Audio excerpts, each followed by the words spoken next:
FOMC yang diadakan tanggal 31 Oktober sampai 1 November tahun 2023 lalu, suku bunga acuan Amerika tidak mengalami kenaikan, yang artinya ini sudah kedua kalinya Fed Fund Rate tidak mengalami kenaikan dan bertahan di level 5,25% sampai dengan 5,5%. Lalu dengan demikian, apakah ini akan berdampak positif bagi pasar modal Indonesia dan apakah rally yang terjadi belakangan ini dapat terus berlanjut?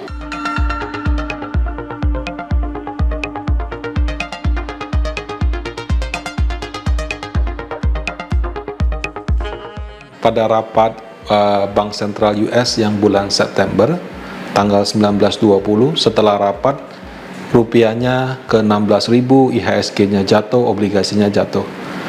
Di rapat yang 31 Oktober 1 November setelah rapat selesai, IHSG-nya rebound, rupiahnya juga rebound, obligasinya juga rebound. Padahal kan sama-sama putusannya tidak naik. Jadi yang diumumkan pada saat rapat itu tidak hanya sekedar bunga naik atau turun, tapi juga outlook ke depannya berapa. Nah, pada bulan September itu nada dari The Fed agak keras. Mereka mengatakan bunga itu harusnya higher for longer, karena kalau tidak inflasinya gagal tercapai. Mereka juga mengucapkan kemungkinan bunga naik di bulan November. Jadi bunganya tidak naik, tapi ucapan higher for longer, bunga mungkin mau naik, itu yang bikin semuanya kacau balau. Market tidak mengantisipasi ada kenaikan bunga. Market sudah price in sekarang itu bunga yang paling tinggi. Nah, di bulan November ini setelah harga obligasi terkoreksi, nada mereka lebih soft. Jadi selain mengumumkan bunga tidak naik, mereka juga mengumumkan, oh ya kalau harga obligasi sudah turun banyak begini, maksud dari kami sudah tersampaikan, sehingga kami belum harus menaikkan bunga sekarang. Mereka juga mengatakan, ya kami tetap akan lihat situasi, kalau misalkan angka inflasi masih jauh dari target atau apa, bukan tidak mungkin kami masih akan menaikkan suku bunga sekali lagi.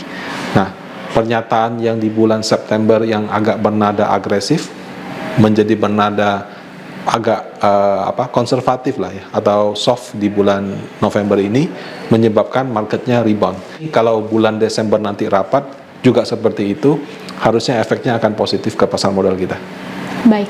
Nah, kemudian Pak, apakah saat ini Fed Fund Rate sudah mencapai highest dan kira-kira kapan Pak suku bunga acuan The Fed ini akan turun?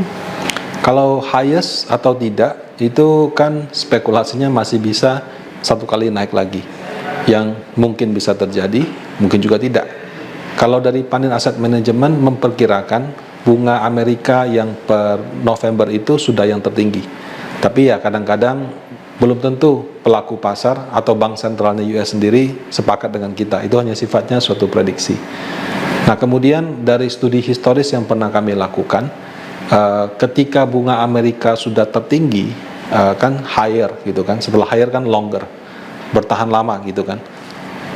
Pengalaman paling lama itu 14 bulan. Jadi kalau misalkan diasumsikan kenaikan pada bulan Juli adalah yang terakhir, plus 14 bulan, itu jatuhnya September 2024. Nah, kalau Indonesia juga kurang lebih sama. Kalau bunga Indonesia naik, itu pernah bertahan paling lama sekitar 11 bulan. Kita kenaikan yang terakhir itu bulan Oktober 2023.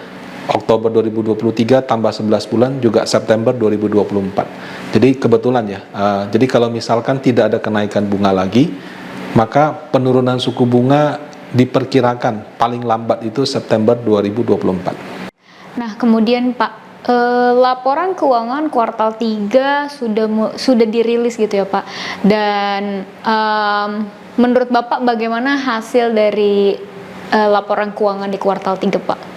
Kalau secara umum 4 bank besar masih bisa melanjutkan pertumbuhan. Jadi omset mereka tumbuh, laba bersih mereka juga tumbuh. Entah mungkin dari efisiensi, mungkin dari struktur bahwa mereka masih bisa mendapatkan uang dengan bunga deposito yang murah, mereka bisa salurkan dengan kredit yang lebih menguntungkan, fee based income segala macam. Kombinasi pada semua itu membuat 4 bank besar kita masih bisa tumbuh omset maupun laba bersihnya. Itu tanda yang bagus.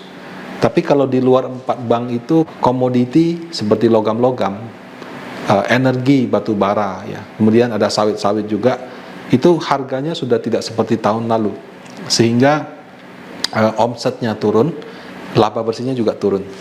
Nah, biasanya kalau sektor perkebunan seperti itu mempengaruhi daya beli masyarakat. Jadi kalau orang-orang daerah lagi panen sawit, harganya bagus, mungkin beli mobil, beli rumah, belanja segala macam.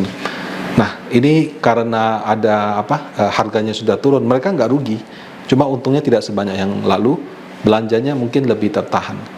Nah, kemudian di luar sektor tersebut, kalau saya lihat ya, mendekati pemilu, biasanya kalau BUMN ya, mungkin keputusan strategis lebih banyak yang ditahan.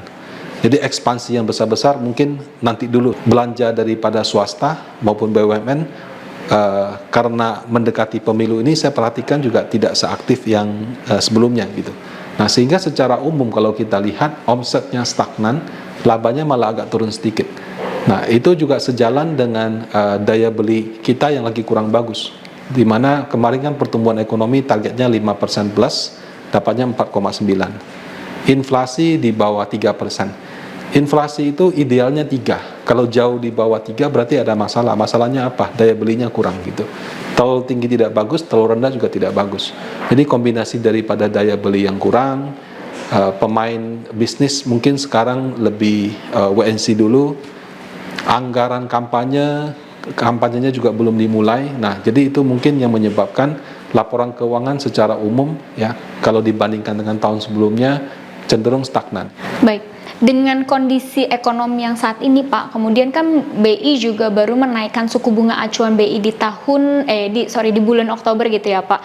Nah, yang cukup unpredictable ya, Pak. Apakah ada pergeseran nilai wajar menurut Panin Asset Management?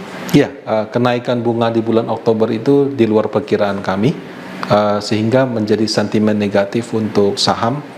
Proyeksi IHSG yang tadinya kami pikir wajarnya di 7.400, kami revisi menjadi 7.200 di tahun 2023. Tapi untuk 2024 kami perkirakan kemungkinan ada kenaikan 10%, sehingga untuk 2024 di level 8.000. Kalau untuk obligasi, kami masih meyakini bahwa inflasi Indonesia sudah rendah. Bunga kapan saja bisa turun. Inflasi Amerika meski tidak sesuai target juga dalam tren penurunan. Harga minyak yang orang khawatir karena perang Israel-Hamas naik, sekarang juga sudah di bawah 80 gitu. Jadi untuk yield wajar kami masih beranggapan bisa berkisar di 6-6,5%, dan tahun depan bukan tidak mungkin bisa di bawah 6%. Kalau misalnya tren suku bunga turun sudah dimulai. Hai sahabat Panin AM, terima kasih ya sudah menonton video ini. Jangan lupa like dan subscribe supaya tidak ketinggalan video-video terbaru kami. Untuk menonton video terbaru dari Panin Asset Management, silahkan klik video berikut ini.